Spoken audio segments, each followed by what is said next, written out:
Não é exatamente o que estamos prontos para receber, mas a essência é o que estamos prontos para ofertar a Deus nesse milagre eucarístico que acontece diante do altar.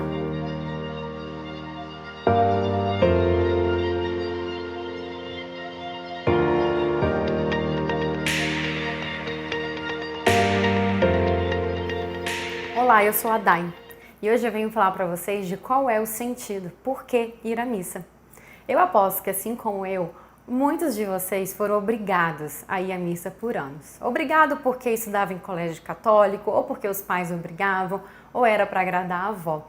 Assim foi comigo. E quando a gente vai obrigado, sem entender o sentido, a essência do que acontece no ritual da missa, começa a se tornar um pouco entediante. E a gente começa até a largar esse hábito, quando já não existe tanta ali a obrigação, quando a gente cresce. E é essa questão, será que a gente também cresceu no entendimento do que é a Santa Missa?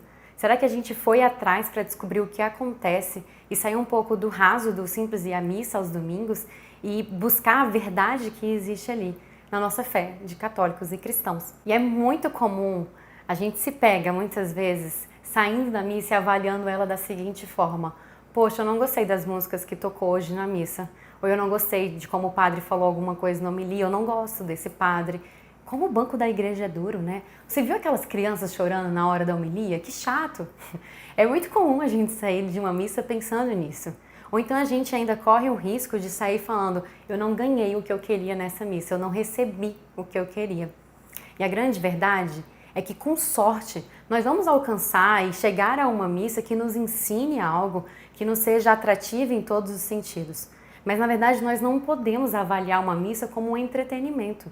Porque a essência da missa não está exatamente no que a gente recebe, e sim no que a gente entrega. Por todo o mundo, através da história, o coração de uma religião consiste na adoração.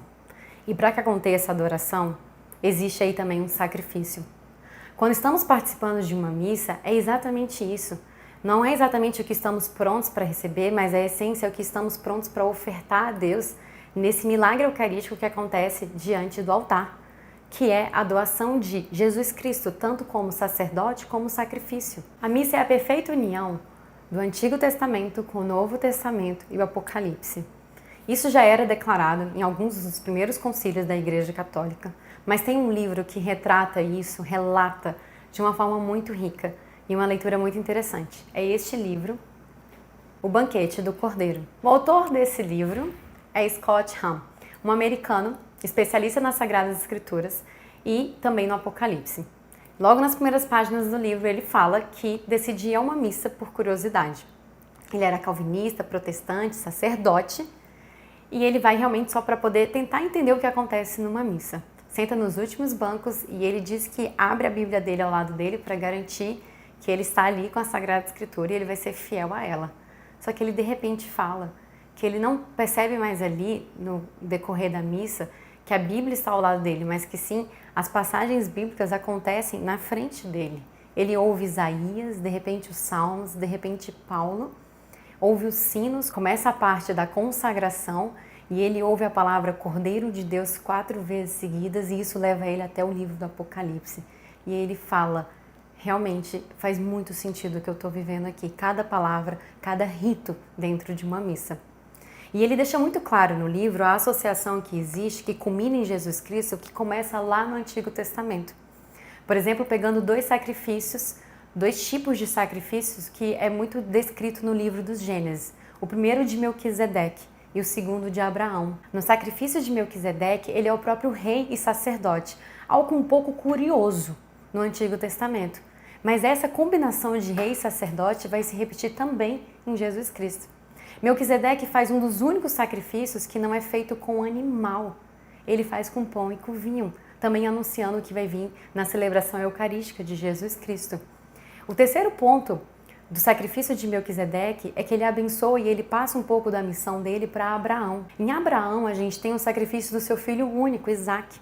Isaque sobe o monte com seu próprio lenho, que seria sua morte, e quando chega ao alto do monte, Deus fala que não precisaria sacrificar seu filho.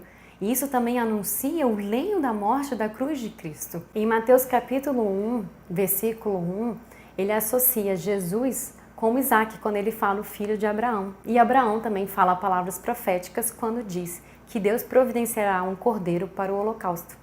Depois da fase da consagração na missa, de acordo com o cânon romano, a gente tem essa associação de forma muito explícita quando o padre fala: recebei, ó Pai, esta oferenda, assim como recebeste a oferta de Abel, os sacrifícios de Abraão e os dons de Melquisedeque. E o Scott Hahn, quando foi ouvindo isso numa missa, ele pôde entender perfeitamente a concretização do plano de Deus no milagre eucarístico. Em um Deus que se faz ali na forma de Jesus Cristo, sacerdote e sacrifício ao mesmo tempo, Cordeiro de Deus. No Antigo Testamento, o povo de Israel fazia um ritual em imitação aos anjos a um sacerdote. O que temos na Nova Aliança é um verdadeiro sacerdote não em imitação, mas em verdadeira comunhão com os anjos. Para isso, um dos relatos mais especiais que eu acho na Igreja Católica é o milagre, o testemunho de Catalina. Ela é uma missionária que mora em El Salvador e ela conta que um dia, quando chegou à catedral para assistir à missa da Páscoa, Nossa Senhora sentou-se ao lado dela, pôde narrar o que exatamente acontece numa missa, bem como ela pôde enxergar esse aspecto invisível de uma missa. Eu coloco aqui o link que vocês podem baixar e compartilhar esse PDF do testemunho de Catalina. É muito rico e uma parte muito interessante que ela deixa muito claro é a participação dos anjos na missa. Na hora do ofertório, ela pergunta para Nossa Senhora: mas o que são esses seres que saem dos bancos, se direcionam ao corredor central e vão até o altar?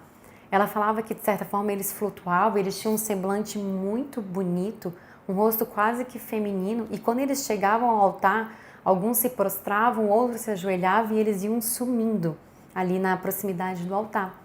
E Nossa Senhora responde para ela que são os anjos da guarda, que cada anjo, de cada pessoa que está sentada naquela missa, vai ao corredor central e leva a oferta daquela pessoa, dali a gente presente na missa, para o altar, para ser sacrificado com Jesus Cristo na consagração. E aí ela fala que essa primeira imagem dela são anjos realmente assim que chamam a atenção na beleza, no que eles levam como se fosse carregando algo como se fosse ouro pelo brilho.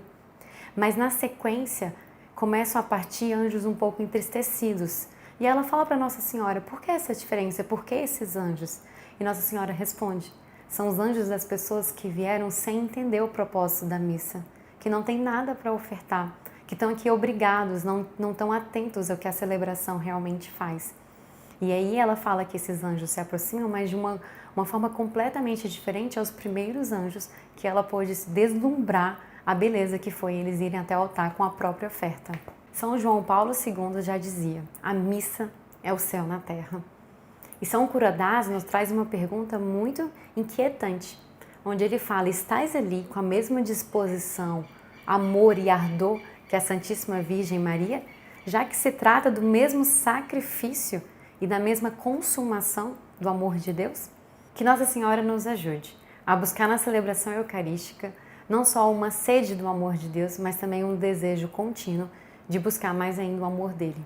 E saber que o objetivo da missa é literalmente a nossa melhor forma de adorar a Deus, onde a gente pode se unir a Ele, a Jesus Cristo, no sacrifício do altar.